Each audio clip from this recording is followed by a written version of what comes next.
उनके संग ही निकल पड़ते हैं। ऐसे एक बड़े प्रसिद्ध भक्त हैं जिनका नाम लगभग सबको पता है, सदन कसाई। क्या नाम है? महाप्रभु जगन्नाथ जी की अनंत कृपा इन्होंने प्राप्त की।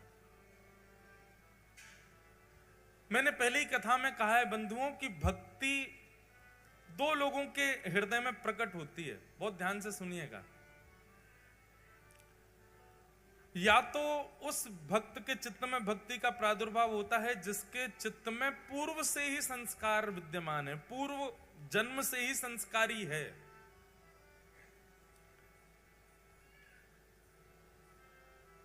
और ऐसे व्यक्ति को ज्यादा सिखाना नहीं पड़ता, पूर्व जन्म के संस्कार ही इतने सुदृढ़ होते हैं कि वो इस जन्म में बाल्यकाल से ही भक्ति मार्ग में आ जाता है। अच्छा, एक बात और आपने सबने अनुभव की होगी कि बाल्यकाल में भक्ति बड़ी प्रगाढ़ होती है। छोटे छोटे बच्चों को लीला बहुत अच्छी लगती है, छोटे बच्चों को ठाकुर जी की सेवा बहुत अच्छी लगती है, छोटे बच्चों को कीर्तन बहुत बढ़िया लगता है। पर जैसे ही वो 15-16 वर्ष के होते हैं फिर क्या हो जाता है उनको, फिर अचानक से एक परिवर्तन उनके चित्त में आ जाता है। वास्तव में हमारे पूर्व के संस्कार वो दिखने ही शुरू होते हैं 12-13 वर्ष के बाद। शास्त्रों में भी 12 वर्ष तक के बालकों के द्वारा किया गया अपराध अपराध नहीं माना जाता।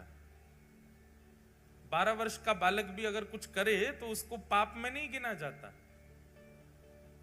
तो हमारे संस्कार जो पूर्व जन्म के हैं वो प्रकट होने ही प्रारंभ उसके बाद में होते हैं। इसलिए अचानक से परिवर्तन दिखता है कि बालक अचानक से फिर बिल्कुल विमुख हो जाता है ठाकुर जी के। तो भक्ति के जो बीज अंकुरित होते हैं वो दो ही प्रकार के लोगों के चित्त में होते हैं, या तो पूर्व के संस्कार जिसके चित्त में हो, या फिर घोर नास्तिक हो और अचानक कोई जीवन में ठोकर लगी और बदल गया। सदन कसाई जो हैं इनके पूर्व के संस्कार बड़े सुदृढ़ हैं। भले ही कसाई थे लेकिन जब मांस तोलते थे ना तराजू पे तो भी हरि चिंतन करते हुए तोलते थे। और सबको पता है, प्रसिद्ध है कि वो एक जगह बाट नहीं रखते थे, पत्थर रखते थे। उन पत्थरों में गलती से शालिग्राम भगवान थे, शालिग्राम भगवान से ही तोलते थे मांस को। एक दिन एक संत वहां से जा रहे थे और उनकी दृष्टि अचानक से वो तराजू पर पड़ गई। बहुत ध्यान से सुनिए सब लोग, बहुत सुंदर कथा है सदन कसाई की। तराजू में पड़े भाई जब शालिग्राम जी दिखे, नाक पे ऐसे कपड़ा रख के निकल रहे थे और एक बार तो निकले, फिर उन्होंने सोचा ये शालिग्राम जी तो नहीं है। लौट करके वापस आए, पुनः उसके तराजू की ओर देखा तो आकृति और आकृति में जो भाव था, वैष्णव को ना देखते ही पता चल जाता शालिग्राम जी हैं कि नहीं। मैंने कई घरों में देखे हैं पेंटेड शालिग्राम जी होते हैं जो बिल्कुल ही सिलपिल्ले जैसे हों, बिल्कुल ही सपाट महाराज, बिल्कुल ही ऐसे चिकने कि कोई उनमें बिल्कुल भी हल्का सा भी कोई अंश ऐसा ना दिखता हो मानवों के तन जैसा। समझो वो शालिग्राम जी अभी स्पष्ट नहीं है, वो शुद्ध शालिग्राम नहीं है। शालिग्राम जी का तो रूप बिल्कुल जैसे मानव की त्वचा का स्पर्श होता है ना, ऐसा स्पर्श होता है शालिग्राम जी का। देखते ही संत पहचान गए तो शालिग्राम जी। उन्होंने कहा राम राम राम राम। अरे पाप तो तुम करते ही हो मांस बेच करके, ऊपर से शालिग्राम भगवान को तुमने जो है बाट पर रख रखा है तोलने के लिए मांस। तेरे हाथ पांव जोड़ रहे भैया, इनको हमको दे दो, हम इनकी सेवा करेंगे। सदन कसाई घबरा गया, बोले मुझे नहीं पता था ये भगवान है, आप इनको ले जाओ। और संत उनके यहां से शालिग्राम भगवान को ले गए,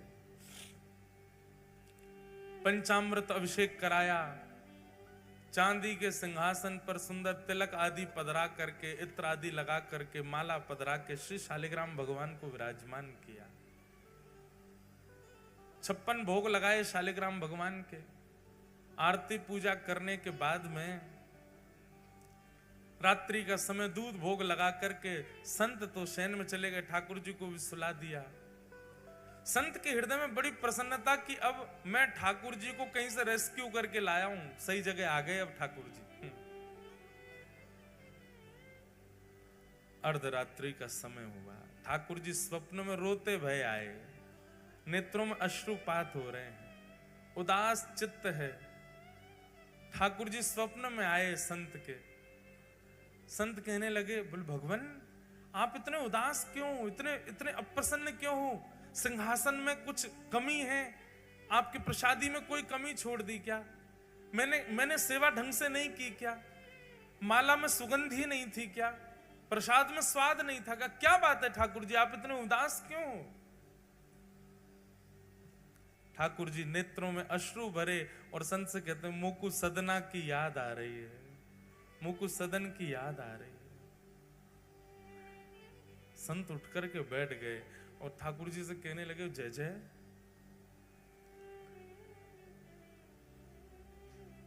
उस कसाई की याद आ रही है आपको? वो मांस विक्रय करता है और मांस का तोलना आपसे करता है। भाई तुला दान अन्न का सुना है, तुला दान हमने व्यंजनों का सुना है, तुला दान सुंदर सुंदर वस्तुओं का होता है, रत्नों का होता है। वो मांस का तुला दान करता है आपसे और आपको उसी की याद आ रही है। क्या अच्छा लगता है आपको सदन के यहां? आपको दुर्गंध नहीं आती? मांस विक्रय करता है वो। ठाकुर जी कहते हैं वो सब बात अलग है कि मांस विक्रय करता है, जैसा भी है, जो भी उसके गुण संस्कार, उसका जो भी कुछ है, वो सब बात एक अलग है। पर जब वो तराजू उठाता है ना, और तराजू उठाते ही जैसे ही मैं लुढ़कता हूं इधर उधर, वो लुढ़कने में मुझे बहुत सुख मिलता है। उसके तराजू में लुढ़कने में जो सुख है ना, वो सुख तो ब्रह्मांड में नहीं है, वो सुख तो वैकुंठ में भी नहीं है। मुझे उसके तराजू में लुढ़कने में बहुत सुख मिलता है। और मैं जब लुढ़कता हूं तो वो मुझे देख करके जब प्रसन्न होता है ना, तो मुझे बहुत खुशी होती है। तो मुझे तुम वापस वहीं छोड़े आओ, मुझे उसी के पास रहना है।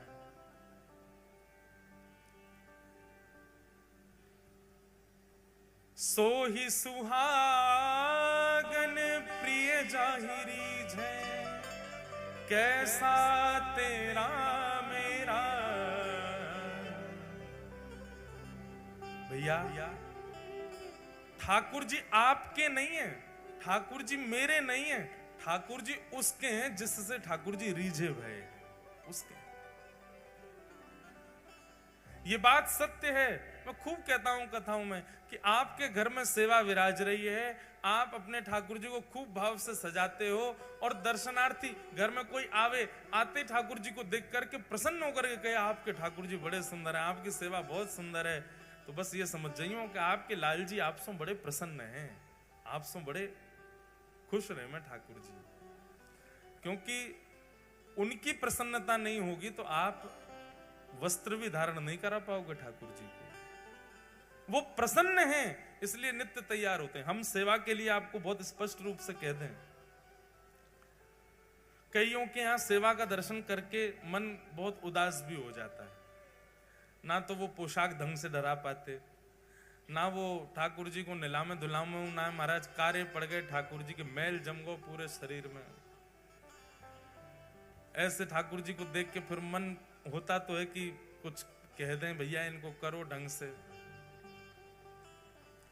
पर फिर मन में एक बात आती है कि भाई जे सेवा कर रहे हो, ठाकुर जी करवा रहे, हम क्यों बीच की बुआ बने? ठाकुर जी को यहां नावे को मन ही नहीं करते होगो। ठाकुर जी कहते होंगे नावे के काज दुनिया पड़ी है, सब नवा ही रहे, मैं यहां ना रहो। कभी कभी ऐसा, क्योंकि एक बार जगन्नाथपुरी की लीला है, श्री जगन्नाथ जी में उड़िया भक्तों की सेवा तो आज भी देख लो आप जाकर के, तो महाराज यूं कहोगे जय हो, ये तो धन्य है। हमारे साथ 2-3 बालक जगन्नाथपुरी के रहते हैं, वो तो बताते हैं, वो तो उड़िया भाषा में भी बताते हैं कि जब जगन्नाथ जी को लेकर के रथ की ओर जाते हैं, पहुंडी यात्रा जो ठाकुर जी की सिड्डी से कूद कूद के आते हैं, ठाकुर जी इतने भारी हैं, कई बार खिंचे नहीं हैं, तो सारे पंडा पुजारी खड़े है करके ठाकुर जी को गारी दें, फिर खाए खाए के भात है गयो मोटो, उठ नहीं रहो अब हमसे। अब वो उड़िया में देते हैं अपनी में, तो ठाकुर जी को ने गारी दी जाए, फिर कहीं अब की खींच रहे नहीं तो धक्का दे देंगे यहीं पे, सो ठाकुर जी उछलने लगते हैं, कूद कूद के फिर आते हैं, खूब आनंद होता है। सब हमारे ब्रज में खूब गारी दें ठाकुर जी को, ब्रजवासी दे सके, हिसार बारे जाके गारी मत दिए ही हो ठाकुर जी है। महाराज यमराज आ जाएगा भैंसा बैठ के, कहते ठाकुर जी गारी दे, तो ब्रजवासी की बात अलग है, ठाकुर जी खेले उनके संग। कई बार कई पद भी होते हैं तो वो मैं गाता हूं, तो मैं सबसे कहता हूं मैं भैया मैं मेरे सामने गाय ली हूं, तो ब्रजवासी की उपस्थिति में गाय ली हूं, अनुपस्थिति ब्रजवासी की हो तो मत गई हूं, सबको अधिकार नहीं। तो स्थान तीर्थ के लोगों को अधिकार अधिक मिल जाता है ठाकुर जी के सामीप्य का। तो पंडा पुजारियों की सेवा महाराज आनंद की सेवा है वहां तो जगन्नाथपुरी में। श्रीमद रामानुजाचार्य जी महाराज जी को जब ये बात पता चली कि यहां पंडा पुजारी ऐसे सेवा करते हैं ठाकुर जी की, मंत्र मंत्र भी शुद्ध नहीं बोलते हैं, ऐसे कुछ भी पधरा देते हैं और कभी भी ठाकुर जी को सुला देते हैं। जगन्नाथ जी का शयन का समय निश्चित नहीं है, कभी भी सोते हैं और कभी भी उठ जाते हैं, उठने का फिर भी निश्चित है 4-5 बजे उठ जाते हैं, पर सोने कभी कभी तो 1 बजे भी शयन आरती होती ठाकुर जी की, 2 ही घंटा सोते हैं। रामानुजाचार्य जी बोले ये नियम उचित नहीं है, हम अपने शिष्यों सहित जाएंगे और जगन्नाथ जी की नई सेवा प्रणाली का व्यवस्थित करेंगे। और रामानुजाचार्य जी अपने 5000 शिष्यों के साथ जगन्नाथपुरी पहुंच गए और वहां भीतर पहुंच के सब पंडा पुजारी बाहर कर दिए, तुम लोग बाहर जाओ, अब सेवा हम करेंगे ठाकुर जी की। आचार्य की बात पंडा पुजारी कैसे टाल सकते, बेचारे सब बाहर हो गए, कपाट बंद कर दिए जगन्नाथ जी के, बोले अब केवल शुद्ध तरीके से सेवा होगी। पूरा मंदिर धोया, ठाकुर जी का पंचामृत अभिषेक किया।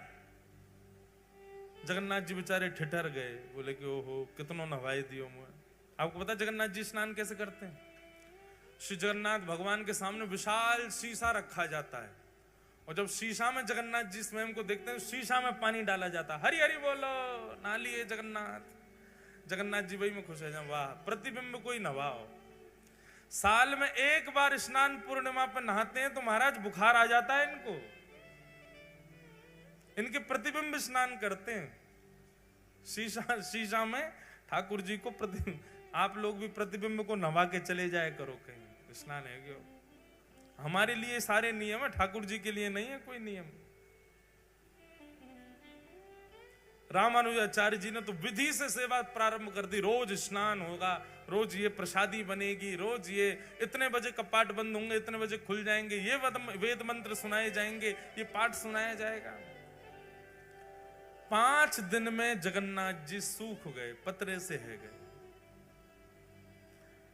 आचार्य चरण सो बोले, रामानुजाचार्य जी सो बोले, आप दक्षिण में हमारी सेवा करते तो हैं, आप वहीं सेवा कर लिया करो ना, यहाँ हमको इनके मुताबिक करवाने। तो बोले आप बिल्कुल शांत रहिए, हम आचार्य हैं, हमारी आज्ञा आपको माननी पड़ेगी। ठाकुर जी चुप हो गए, ठीक है भैया क्या कहें।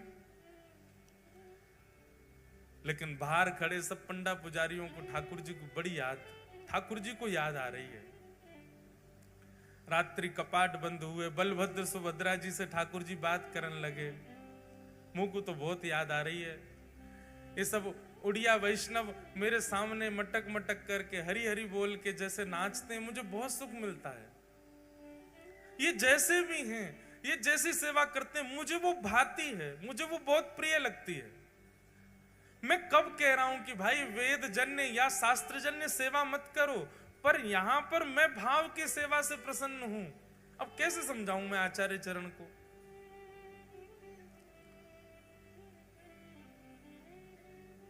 अच्छा ठाकुर जी ज्यादा इसलिए भी नहीं बोल पा रहे कि बलराम जी जो हैं यही तो रामानुजाचार्य हैं, शेषावतार हैं रामानुजाचार्य। अब ज्यादा कैसे बोलें जब बगल में ही तो बैठे हैं। तब अर्धरात्रि का समय, सब सो रहे थे। ठाकुर जी ने गरुण जी को बुलाया, द्वार पर बैठे, इधर आओ। जी जय जय आज्ञा। बोले काम करो, विशाल स्वरूप धारण करो, इतने बड़े पर कर लो, सोते हुए रामानुजाचार्य जी उनके सबरे शिष्यन को ले जाके दक्षिण छोड़े आओ और द्वार खोल दो हमारे। रात्रि गहरी निद्रा में सोए थे सब आचार्य चरण और सारे शिष्य। गरुण जी महाराज पहुंचे और तनिक तनिक से किसी को पता नहीं चले, चुपचाप सबको उठा करके अपने पंख पर धारण कर लियो, पीठ पर धारण कर लियो और श्री जगन्नाथपुरी से उड़ करके गए दक्षिण भारत में। श्रीरंगम में जाकर के सबको खटिया सहित उतारे आए, खटोला सहित ले गए थे और वहां पर सबको सुला करके लौट करके आए। द्वार खोल करके फिर से सबरे पटना पुजारी भीतर कर लिए। जगन्नाथ जी झूमन लगे, बोला अब सुख है, अब बढ़िया है, सबरे आ गए फिर से। यहां रामानुजाचार्य जी सुबह सुबह जैसे नेत्र खुले, स्थान ही बदल गए, द्वारी बदल गए, खिड़की बदल गई, वातावरण बदल गया, सब कुछ बदल गया। और बाहर आकर के जब देखा, पूछने लगे आपस में, अफरा तफरी मच गई, कहां आ गए हम। तब किसी ने बताया वो तो श्रीरंगम है। रामानुजाचार्य जी के प्रेमाश्रु प्रकट हो गए और प्रेमाश्रु प्रकट हो गए, दौड़ करके गए। श्रीमन नारायण भगवान शेष शैया पर पौड़े थे, जाकर के उनको हृदय से लगा लिया। बोले नाथ, आपकी भक्त वत्सलता की बलि बलि जाएं, आपके इस प्रेम के हम वारी वारी जाते हैं। अरे स्वयं ने वेदों में, स्वयं ने शास्त्रों में इतने नियम बना दिए अपनी सेवा के, लेकिन प्रभु आप तो भाव के भूखे हैं। वहां भाव से आपकी सेवा करते हैं सब वैष्णव जन, वही आपको प्रिय लगती है। विराजो, ऐसे ही विराजे रहो, जैसे उन वैष्णवों को प्रिय लगता वैसे आप सेवा स्वीकार करो। तो ठाकुर जी को क्या भा जाए कुछ पता नहीं है। पहले मैं टोक देता था घर में जाके, ऐसे सेवा मत करो, फिर इन कथाओं के बाद में अब मुझे लगता है नहीं, शायद इनकी इच्छा ही ऐसे रहने की होगी, रहने दो। पर हाँ, कहीं ज्यादा ही अनीति होती है तो फिर मैं कह ही देता हूं, मैंने यार चना चनोरी तो भोग मत लगाओ, भोग तो लगाए करो ढंग से। ठाकुर जी के नेत्रन के नीचे मैल जमको ने नवाए तो दे करो। थोड़ा बहुत कहते हैं, ज्यादा नहीं कहते। तो सदन कसाई के यहां ठाकुर जी को लुढ़कवे में सुख मिलता है। संत हृदय से लगा करके शालिग्राम भगवान को सदन कसाई के पास गए। सदन कसाई ने चरणों पर बोले मुझे क्षमा कर दें, आपने जब से कल से बताया मुझे नींद ही नहीं आई कि मैं कितना बड़ा अपराध कर रहा था। संत ने जाकर के कहा, सदन तुम कितने भाग्यशाली हो। बोले क्यों? पूरी बात बताई मैंने। तो ऐसे सेवा करके ठाकुर जी को बढ़िया व्यवस्थित किया। रात्रि में स्वप्न में ठाकुर जी आए और ठाकुर जी के प्रेमाश्रु छलक रहे थे। और ठाकुर जी कह रहे थे मुझे तो सदना की याद आ रही है, मुझे तो उसी के पास रहना है। ये बात सुनकर के इतना रोए सदन कसाई, इतना रोए। बोले मैं तुच्छ प्राणी, मैं पापी प्राणी, मैं अभागा व्यक्ति, मैं अयोग्य व्यक्ति, मैंने अपने जीवन में कुछ अच्छा नहीं किया। मेरे लिए ठाकुर जी इतने श्रमित हुए, मेरे लिए ठाकुर जी आपकी निद्रा में आकर के रुदन करने लगे।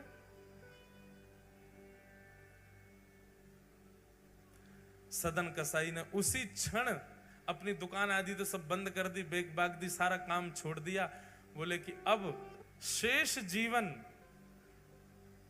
जिस प्रकार ठाकुर जी मेरे लिए विरह आतुर हुए, अब मैं ठाकुर जी के लिए विरह आतुर हूंगा। ठाकुर जी को मेरे लिए विरह सहना पड़ा और विरह में अपना जीवन व्यतीत करने लगे सदन कसाई। कथाएं सुनते, नित्य श्रवण करते, कहां है नाथ, कैसे हैं नाथ, बस उसी विरह में रहते।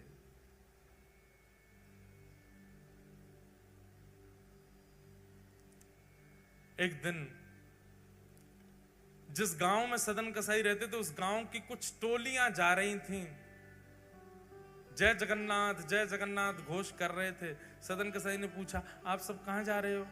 बोले महाप्रभु श्री जगन्नाथ जी विराज रहे हैं उड़ीसा में, उनके दर्शन करने के लिए जा रहे हैं। सदन कसाई ने कहा आपकी आज्ञा हो तो मैं भी चल दूं साथ में। सब जन बोले अब दो चारों ने तो हाँ किया, बाकी सब उसको हीन भाव से देखने लगे। ये तो कसाई है, ये तो ऐसा है, ये हमारे संग चलेगा, इसका स्पर्श होगा, पानी छू देगा, अन्न छू देगा, हम कैसे पाएंगे? उन सबके बीच में होने वाले उस